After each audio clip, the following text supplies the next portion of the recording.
Back to channel. তো আজকে হচ্ছে সানডে, আজকে ছিল ড্রয়িং ক্লাস। তো ড্রয়িং ক্লাস থেকে এসে কিন্তু আমার ফ্রেশ হওয়া হয়ে গেছে। আর আজকে হচ্ছে রথযাত্রা।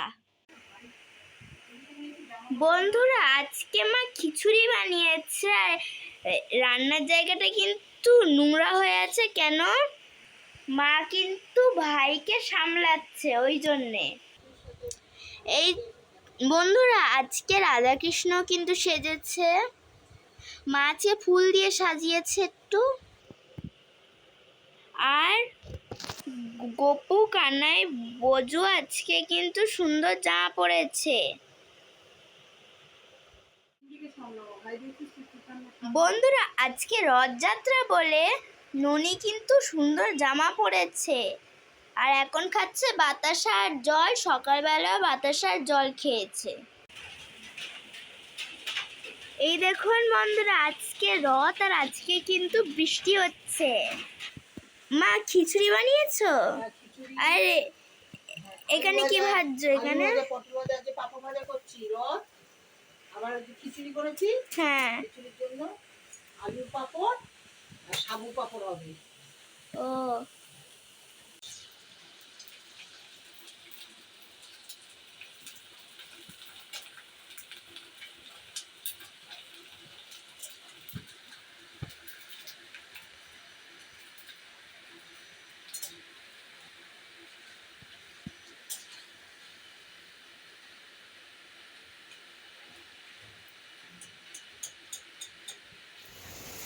গুড আফটারনুন বন্ধুরা। তো আজকের ভিডিওটা আমি আফটারনুন থেকেই শুরু করছি। আর বাইরে হচ্ছে মুষলধারে বৃষ্টি। তো এই বৃষ্টির মধ্যেই আমি এখন ঠাকুর পুজো দিতে ঠাকুর ঘরে চলে আসলাম। আর আজকে যেহেতু রবিবার আর আজকে তো রথ, সবাইকে জানাই রথের অনেক শুভেচ্ছা। হ্যাঁ, সবাই ভালো মতন রথটাকে কাটান। তো আমরা তো এই বছরও রথ বার করতে পারছি না, কেননা আমাদের তো কালা ওষুধ চলছে, তাই জন্য আমরা রথ বার করতে পারছি না। আর এই যে ঠাকুরগুলোকে সব আমি এখন পরিষ্কার করব। আর পরিষ্কার করে দেখুন, আমি অলরেডি এখানে ভোগ দিয়ে দিয়েছি। আর আমার আজকে ইচ্ছে করছিল যে একটু মালা দেবো, মানে জগন্নাথকে মালা দিয়ে মিষ্টি দিয়ে পুজো দেবো, কিন্তু ওই যে আমাদের তো এইবারে তো পুজো দিতে নেই, তাই ঘরে যেটা ছিল ঘরেরই আর কি দিয়ে পুজো দিয়ে দিলাম। মানে বলেছে আর কি যে আমাদের নাকি এবারে জাঁকজমক করে কোনো পুজো টুজো করতে পারবো না, তো সেই কারণেই আর কি আমি সিম্পলভাবেই পুজো দিচ্ছি। আর বাইরে কিন্তু প্রচণ্ড বৃষ্টি হচ্ছে। রথে কিন্তু প্রত্যেক বছরই বৃষ্টি হয়, আর রথ মানেই বৃষ্টি, আর রথ মানেই কী বলুন তো, জিলিপি আর পাঁপড় ভাজা। তো এই দেখুন আমাদের জগন্নাথ, বলরাম, সুভদ্রা জামা তো আমি আগেই চেঞ্জ করে দিয়েছিলাম। তো সামনের বছর না মুটুক আনবো, সামনের বছর মুটুক পরিয়ে খুব সুন্দর করে সাজাবো জগন্নাথ দেবকে। আর এই যে আমার হচ্ছে লক্ষ্মী আর নারায়ণ, মা লক্ষ্মী। সিম্পল পুজো হয়েছে আজকে, তেমনভাবে কিছু পুজো করতে পারিনি, আজকে সিম্পলভাবেই করেছি। আর আজকে জানেন তো, আজকে আমাকে রান্নাবান্নার কোনো ঝামেলার মধ্যেই যেতে হয়নি। এই যে মা আমাকে আজকে খিচুড়ি দিয়েছে, কেন আজকে রথে নিরামিষ খেতে হবে, খিচুড়ি পাঠিয়ে দিয়েছে। আর এখানে হচ্ছে আলু ভাজা আর হচ্ছে পটল ভাজা, আর সাথে আলুর বড়াও দিয়েছে। আর মা তো পাঠিয়েছেই, আবার ওপরের আমাদের জেঠিমা, সেও আবার আমাদেরকে প্রসাদ দিয়ে গেল, খিচুড়ি। তো খিচুড়ির সাথে ছিল একটা তরকারি, পাঁচমিশালি তরকারি, আলু ভাজা, পটল ভাজা, ওইদিকে আমড়ার চাটনি আর পায়েস। আর এখানে হচ্ছে ফল প্রসাদ, যেগুলো ঠাকুরের কাছে দিয়েছিল সেগুলোই দিয়েছিল। আর এই হচ্ছে আমাদের দুপুরের মেনু। আর আজকে সকালবেলা জানেন তো, এই শাশুড়ির ঘরটাকে আমি আর মামুনিদি মিলে ভালোভাবে পরিষ্কার করেছি। এত ধুলো হয়ে গেছিলো চারিদিকে, তো বিছনা চাদর ফাদর সব পাল্টে দিয়েছি, চারিদিকে মুছে ঠুছে দিয়ে একদম ঝকঝক তকতক করে দিয়েছি। কেন বলুন তো, যদিও বা কেউ থাকে না, কিন্তু এত নোংরা হয়। আর এই যে বৃষ্টির মধ্যে সবজি আনলে না, এমনিও গরমের মধ্যে আনলে আমি একটু ছড়িয়ে রাখি। আর আজকে দেখুন, এই উচ্ছে, পটল, বরবটি সব একই সবজি, এই সবজি খেতে খেতে মাথা খারাপ হয়ে যাচ্ছে। আর এরপরে আমি দুপুরবেলা আমি চলে আসলাম আমাদের এই ঘরটাকে একটুখানি বিছনার চাদর ফাদর তুলবো, মোছামুছি করব। কেননা সব ভাবছি যেহেতু রান্নাবান্নার কোনো ঝামেলা নেই, তাই জন্য এই কাজটাই আজকে করব। আর অন্যদিন তো করা হয়ও না। আর বিছনার চাদরটা অনেক দিন হয়েও গেছিলো, তো তোলাও হচ্ছে না। আর বর্ষাকালে একটা জিনিস লক্ষ্য করবেন, বর্ষাকালে না চাদর ফাদরগুলো বড্ড জানি কেমন একটা হয়ে যায়, মানে নোংরাটা এত তাড়াতাড়ি হয়ে যায়। আর এইটা চাদরটা কিন্তু নতুন চাদর, আজকে নতুন চাদর পাচ্ছি কেন বলুন তো। এই চাদরটা এসে আমাদের শাশুড়ির কাজের সময় অনেকে চাদর দিয়েছিল, তো এই চাদরটা দেখছি শুধুই চাদর, এটার সাথে কোনো বালিশের ওয়ার ফোয়ার কিছুই নেই।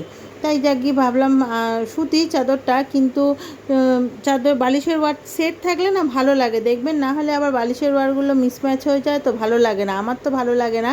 তো ঝটপট কাজগুলো সেরে নিই। আর এখনও কিন্তু আমি লাঞ্চ করিনি, ওর লাঞ্চ করা হয়ে গেছে আর আমি লাঞ্চ করিনি, কেননা আমি আজকে টিফিনে কি খেয়েছি, মা ওই আলুর বড়া করেছিল, মুড়ি দিয়ে আলুর বড়া দিয়ে এতটাই পেট ভরে খেয়েছি টিফিনে যে আমার এখনও খিদেই পাচ্ছে না। তাই ভাবলাম যখন খাবো না তার আগে আমি ঘরঠরগুলো একটুখানি পরিষ্কার করে নিই। আর ঘর দুয়ার দেখবেন যতটা পরিষ্কার রাখা যায় না, ততই যেন দেখতেও ভালো লাগে আর সবই যেন ভালো লাগে, মন টনও যেন ভালো হয়ে যায় এত সুন্দর পরিষ্কার করে রাখলে।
তো ঘরে কাজকর্ম সেরে আর লাঞ্চ করে আমি একটুখানি বেরিয়েছিলাম, কেন একটু গেছিলাম আমি আইব্রো করাতে। তো রাস্তায় দেখি যে এখন বাজে ঘড়িতে বিকেল 5টা, তো বিকেলবেলা থেকেই কিন্তু রথ নিয়ে বেরিয়ে পড়েছে আর সবাই কী সুন্দর দেখুন রথ টানছে, খুব ভাল লাগে। আর মানে এগুলো দেখতে কি বলবো, আর সবাই কীর্তন করতে করতে যাচ্ছে। তো এখন তো সবে শুরু, হ্যাঁ মানে এই বিকেল থেকেই বার করে নিয়েছে। আর সারা সন্ধেবেলা কিন্তু আমাদের এই রাস্তাটা ছোট বড় অনেক রকমের রথ মানে নিয়ে যায় সব বাচ্চারা কচিকাচারা, দেখাবো আপনাদেরকে।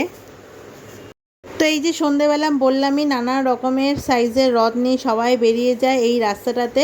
আর আমরা এখন বেরিয়েছি হচ্ছে যাচ্ছি একটু দোকানে, কেন মেয়ে স্কুলের মোজা কিনতে হবে আর আমি একটা বর্ষার জুতো কিনবো, সেই পারপাসেই বেরিয়েছি। আর তার সাথে রথ দেখাও হচ্ছে। তো ঘন্টু বাবার কিন্তু ফার্স্ট টাইম, আগের বছরে তো খুবই ছোট ছিল, আর আগের বছর আমরা ছোট ছিল বলেই মেয়ে স্কুল ছিল বলেই রথ বার করতে পারিনি। আর এই বছর তো আনফর্চুনেটলি হলো না, ঠিক আছে নেক্সট ইয়ার হবে। আর এই দেখুন মেয়েও, আমি বললাম টেনে নে, রথ দেখলে কিন্তু টানতে হয়, তো টেনে নে। আর এই দেখুন এদের রথটাও খুব সুন্দর করে লাইটিং করে সাজিয়েছিল, আর নানান রকমের রথ জানেন তো, ছোট বড় সব রকমের রথ। আর ঘন্টু বাবা কিন্তু খুব এক্সাইটেড, হ্যাঁ কেন ওর তো ফার্স্ট টাইম এই বছরটা দেখছে, আগের বছর তো খুবই ছোট ছিল অতটা বুঝতেও পারিনি। তো আমি ঘন্টু বাবাকে বলছিলাম যে ওকেও টানাতে হবে, কেন রথ একটু টানানো উচিত। তা এবার একটা ফাঁকা কিছু পাচ্ছিলাম না, আর এত ভিড়ের মধ্যে ঘন্টু বাবা পারবেও না। বলতে বলতে দেখুন একটা পুচকি বাচ্চা একটা রথ নিয়ে এসছে, তো ঘন্টু বাবাকে বললাম তুই এই রথে একটু টান দিদিটার সাথে, আর এই যে মেয়েকেও দেখিয়ে দিচ্ছি যে একটু ভাইয়ের হাতটা ধরে টান, কেন আমরা তো টানতে পারবো না, তাই ও দিদির সাথেই আর কি টানছে। আমাদের এখানেই থাকে আর কি সুন্দর ফুল দিয়ে সাজিয়েছে। তো ঘন্টু বাবা খুব মজা পেয়েছে, ঘন্টু বাবা বারবারই আবার এই দিদিটাকে আবার একটুখানি আদরও করে দিয়েছে, এতটাই কিউট লাগছিল না দুজনকে। আর আমি একটুখানি ঘন্টু বাবাকেই ধরেছিলাম, কেন ও তো এখনও একা একা পারে না সব কিছু করতে।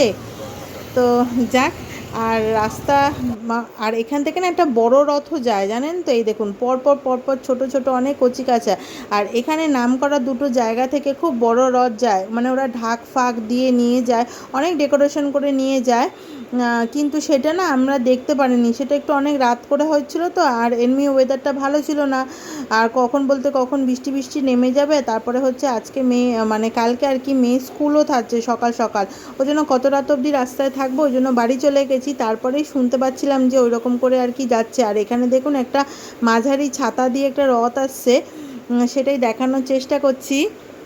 আর রথের ওপরে না ছাতা দিয়ে দিয়েছে, আর মেয়ে বলছে কেন দিয়ে দিয়েছে বলো তো, যদি বৃষ্টি হলে তাহলে জগন্নাথদেব ভিজবে না, ওই জন্য ছাতাটা দিয়ে দিয়েছে। আর এই রথটা তো সামান্য, এর থেকেও অনেক বড় রথ এখান থেকে যায়, দেখতে খুবই ভালো লাগে। আগেও বলেছিলাম আমাদের এই মেন রাস্তাটা দিয়ে এত ছোট বড় নানান রকমের রথ যায়। আর পুরো রথটা দেখেছেন কি সুন্দর করে লাইট দিয়ে সাজিয়েছে।